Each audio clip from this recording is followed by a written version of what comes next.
Happy Mother's Day to all the mothers. Hello, everyone. Can everyone hear me okay? Just type in there if there's some problem with the sound, or a single yes sound suffices. Good to see the names checking in. Ben, loud and clear. Thank you, Ben. Alice, Sandra, Fred, Christiana, Siobhan. Hey, Gord. Hey, Andrew. Thank you for moderating in the blue font over there. Hey, Janet, Valentina.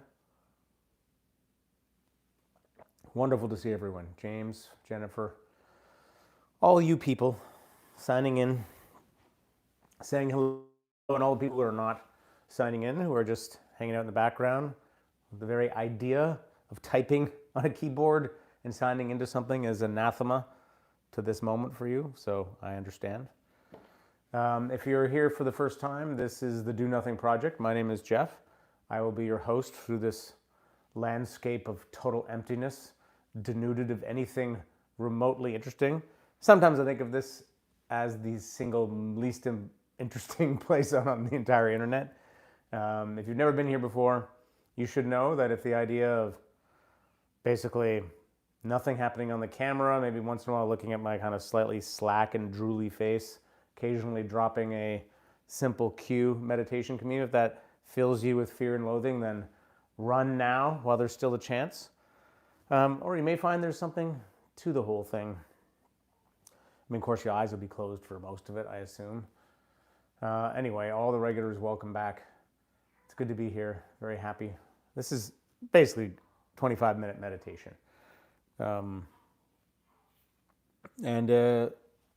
For me, the meditation has been good lately, meaning the past 5 days. It was pretty terrible for a few weeks before that. It's funny, I realized that it wasn't that it was the sits themselves were terrible. They're actually fine. It's that I found it very hard to get to meditate. I had COVID, we had the new baby, and before the lead up to the new baby, it was a very stressful time, and my mental health wasn't great. And what I realized is something about why it's hard to meditate when things are hard. Isn't just that when things are hard, you don't feel like sitting with yourself. You'd rather be distracted. That's certainly part of it. But it's also that when I'm in a hard mental health place, I'm actually very muddy. Like I don't think clearly, and I can't. When I'm normal, I can think very clearly about like the simple benefits of meditation. I understand the cost benefit analysis. I know exactly. I'm very clear with my intention of why it's helpful and how it can be helpful, and it's just common sense. But when I'm in this difficult place, it's like the obviousness of that somehow eludes me. So it means it's also harder to get yourself sitting down when you're in one of these harder spots. Anyway, I'm sure this is blazingly obvious, but I thought I would just name it. But anyway, since we worked through COVID, and since we've gotten a little bit more normalized with our new little kid, the clouds have parted and feeling, oh yeah, I have a little bit of time. I can do a 10-minute meditation here or half an hour meditation here, and I've been really enjoying it. It's just like reconnecting to the pleasure part of meditation. In particular, something my teacher Shinzen used to call flow, still calls flow. It goes by many different names. In some versions of Buddhist thinking, some people call it piti.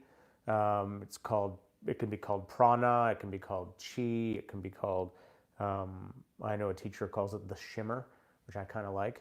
But the idea is tuning into you can try it right now, just in a very simple way, just kind of feel your own hand, meaning feel the sensation, say, in your left hand or in your right hand. And what happens is, at first, there may be not much sensation there, but the longer you kind of just pay attention, it's like, yeah, actually, there is kind of this subtle tingling or warmth or throbbing, a sense of life in the hand. And that's pretty much true anywhere. If you've ever done a body scan in meditation, as you just slowly bring your attention to different places, it's sort of like those body areas come online, and they start to feel just more life, more sensation.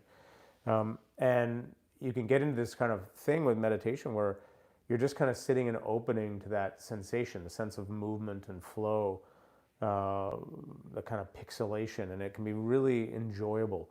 And so I thought I would make this episode of Doing Nothing about the pleasure dome. Call it the pleasure dome. It's all about the subject of pleasure in meditation, which is one that's sort of sometimes verboten. I mean, in the sense that within a meditation thing, you don't want to be attached to what's happening. You want to be, whatever's going on, you're just opening to what's here. So you're not necessarily trying to manipulate your experience.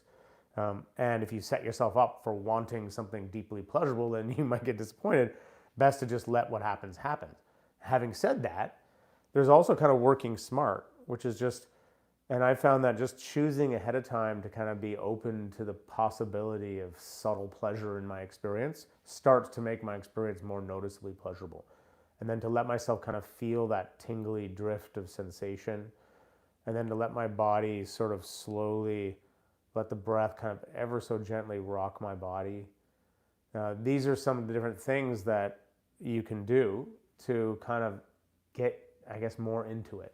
So I thought I'd guide a simple practice around a few of those things. And, totally optional. You're welcome to do your own version of Doing Nothing. But there's no reason why in a sitting practice you can't actually tap into some of these good feels. So that's what we're doing this evening. Good to see everyone. Hey, Sandra, Cashew. Just made it. Oh, I'm sorry you witnessed a bad wreck, Cashew. Nicole. All right, so let's do a little short meditation. By short, I mean 25 minutes.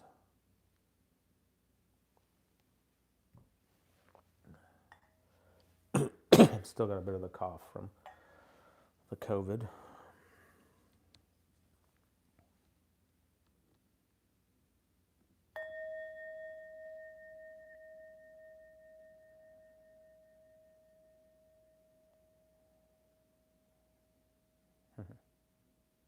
Nice to have you here, Elizabeth.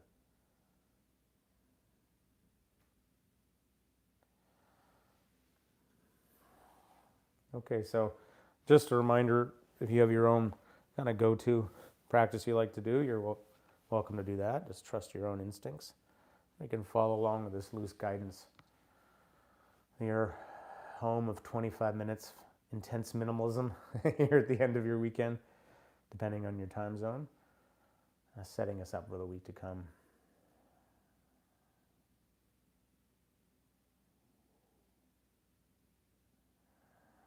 Now you can start with a few sort of deliberate, slow breaths.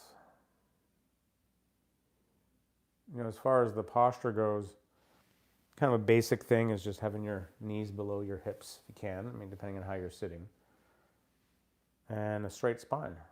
Finding that alignment. Of course, you can lay down and meditate, and that's fine too, although sometimes it gets hard to stay awake.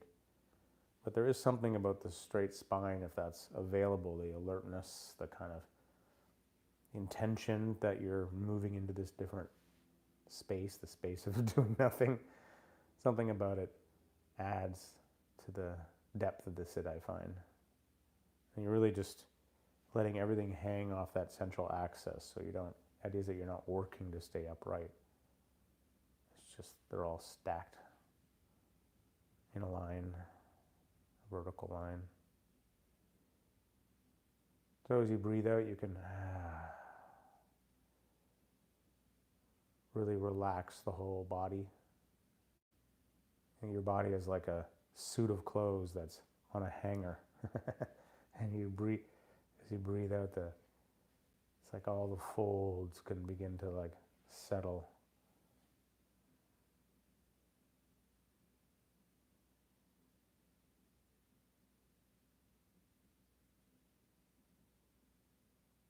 And there's also the equanimity piece, which is just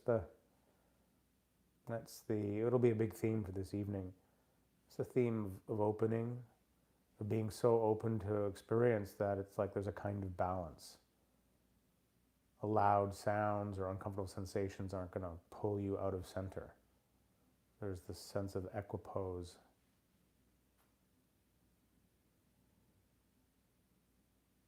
And you can find that, in a as an actual stance. It sort of feels like deliberate relaxation in the body. I often think and this is related to our theme of pleasure, it feels like actually beginning to feel the subtle sensations of the body. So by that I mean you may be able to feel in your hands a sort of warmth or a tingliness as you bring your attention there. But it's also possible to feel that through other parts of the body, even the whole body at once. And the way to do that is to kind of breathe out and loosen so that the whole kind of humid outer layer of your skin feels more porous somehow, or more open. And doing this can bring in a sense of more subtle sensation. And we can choose to kind of decide to find that kind of ever so slightly enjoyable. Like you're getting this massage from the inside, from these oscillating blood vessels, whatever's happening in there, the drift of sensation in the body that's becoming more awake.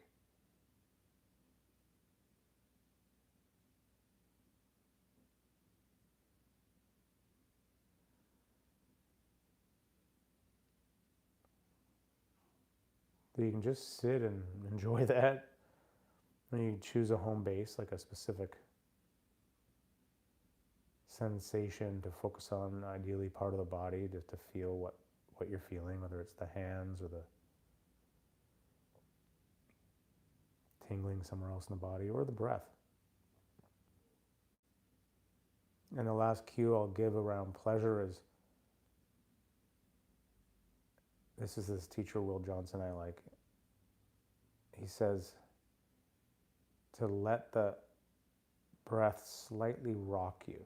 So you're not this rigid body, but you're aware that every time you're breathing, the body is shifting ever so slightly. There's this sort of a slight rocking or movement in the body, and to let your body be sort of fluid like that. And there's something enjoyable about this. It's sort of like you're a piece of seaweed undulating in the tide. So those are enough cues to get us going.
Good. So this is kind of about how much of a body can you be?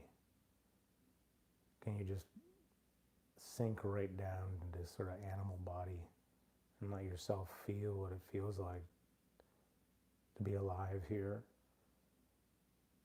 And not focusing so much on the gross or more obvious emotions or dramatic sensations, but more this stuff that's in the background that we may not ordinarily spend time noticing.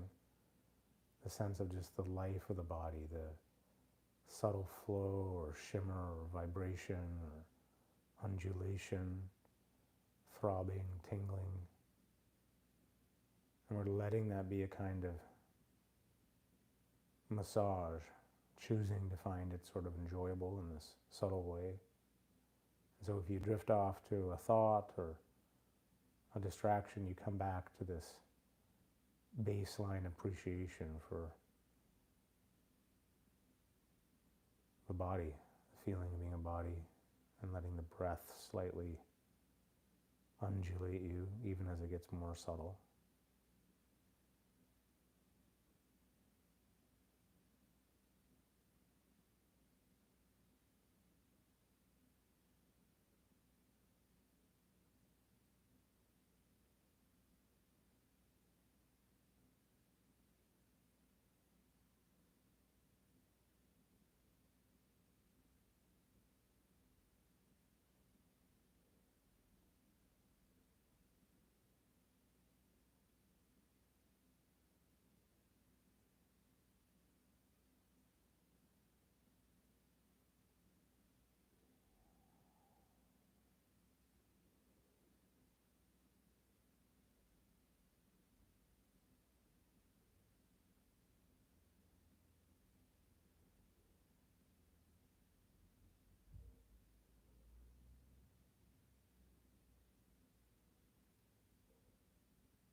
mind wanders, you come back, and that's the rhythm. This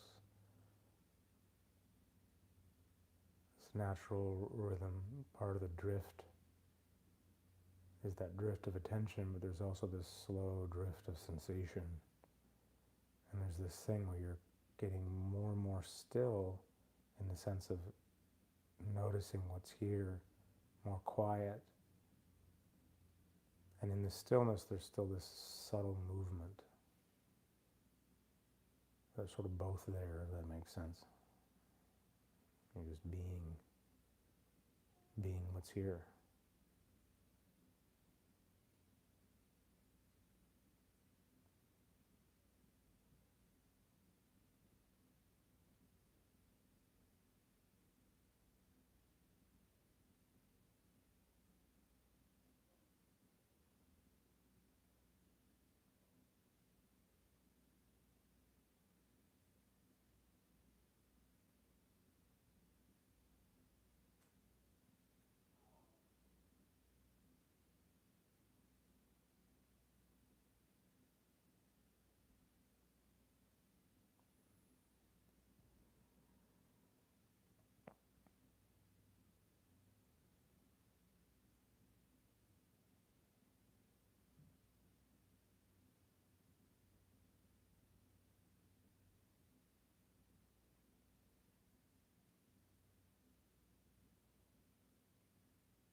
It's like when you just totally let go of any attempt to control anything or do anything and just let the sensations happen all on their own.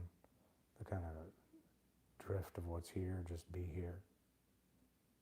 And it's like you're leaning back into it, letting go, leaning back. And the sensations are coming forward and you're just leaning back in your awareness. And you're letting that happen. And it's like you're just getting out of the way.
Okay, so sometimes, pardon me, finish the do nothing, sit with a little deliberate appreciation practice or gratitude practice or loving kindness, something like that. I was just thinking of keeping it really simple and just wherever you are, whatever hemisphere you're in, just thinking about what simple pleasures are available right now that you kind of like to enjoy, whether it's the feeling of the sun on your face or just seeing the new green in the trees if you're in the northern hemisphere, or crisp snow underfoot if you're, I don't know, in the Andes. Just whatever comes to mind, just appreciating any simple pleasures. Maybe it's the simple pleasure of being here right now, the sense of community, the feeling of rest in the body, or the stillness, or the quiet.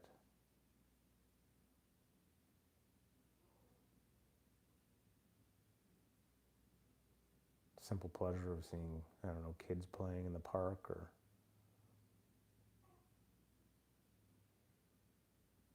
someone feeding pigeons, whatever it is.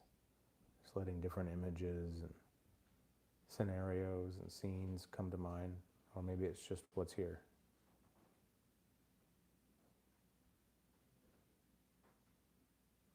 Smell of warm bread.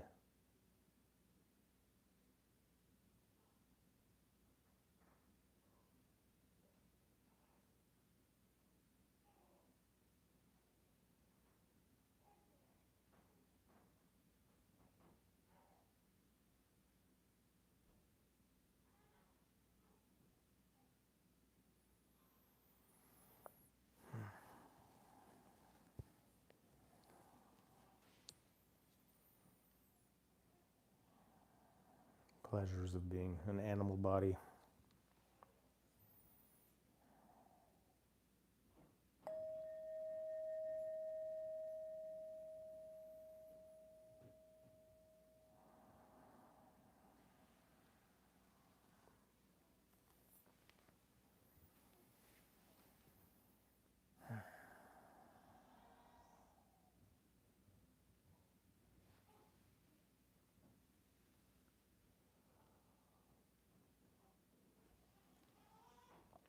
Thank you for doing nothing with me.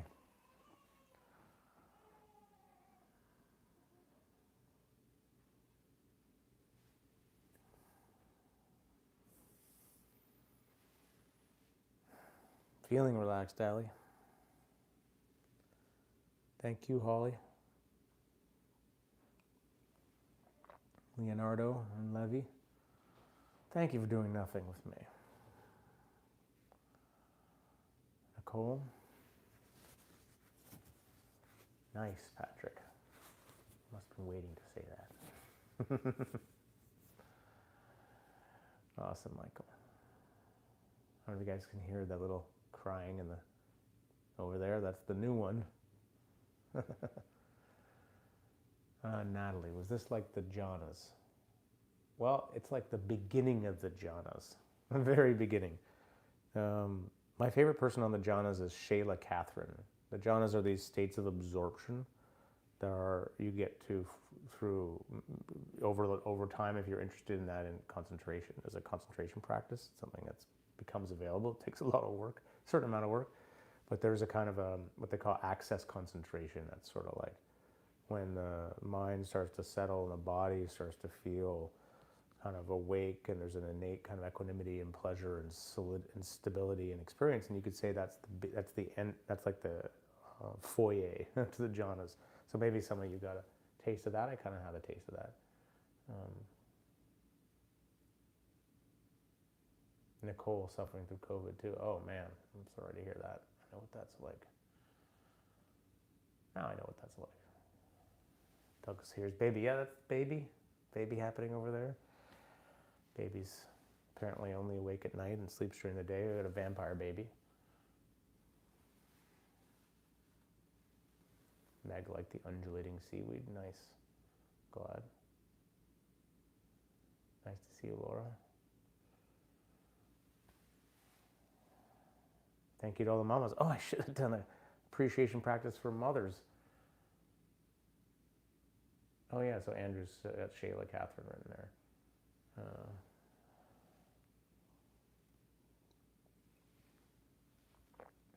Hey James, wow, you're welcome, buddy.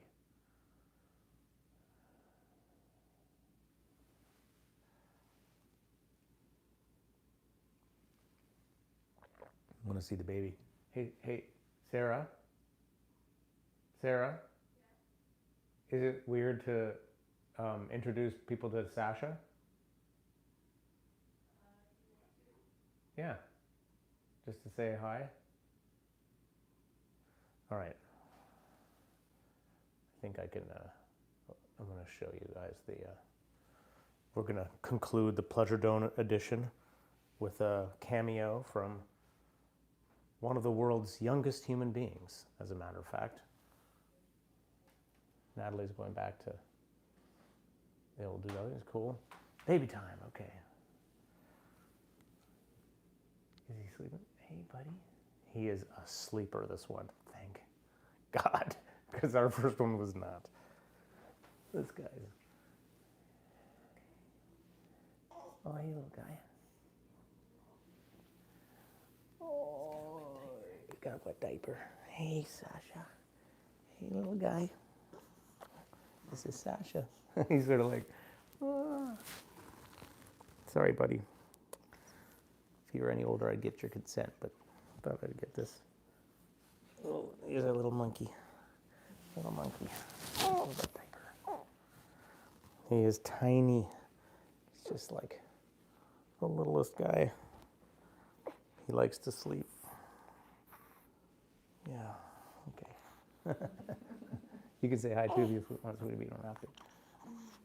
Yeah, hey buddy. Hey, I forget how to hold him. I'm not as good. I got used to holding Eden. No, when he was little, but it's been a while. But there he is. And this is my wife, Sarah. If you haven't met Sarah before, thank you, Sarah. Sarah made this baby. It was no easy task. Yeah. Yeah. Uh-huh. You're So good at meditating. This guy is really good at meditating already. He is. Yeah. Yeah. Little guy. We had some very funny baby pictures of him going like, what the hell has happened? Who are you people? Back for another incarnation, buddy. Sorry. See you later. All right, friends. Happy Mother's Day. Everyone's saying Happy Mother's Day to you, sweetie. Oh, thank you. We do feel like we're doing good now. We were not doing great for a while. It was touch and go there. But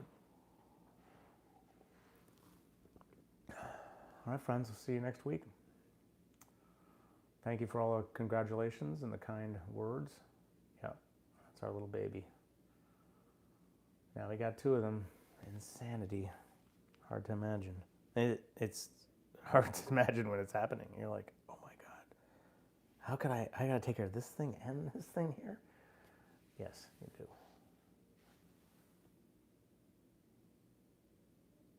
Oh yeah, Natalie. Okay, I'll tell her, Natalie. Thank you. She'll probably come on and do more. I'm always trying to get her to do more, but she's a great meditator, Sarah. But maybe I'll get her on next week. I'll see everyone next week, or at least maybe I will or Sarah will. And thank you, Andrew, for moderating. Thanks to all the regulars. Thanks if it's just your first time. This is what it is. Good to have the community together.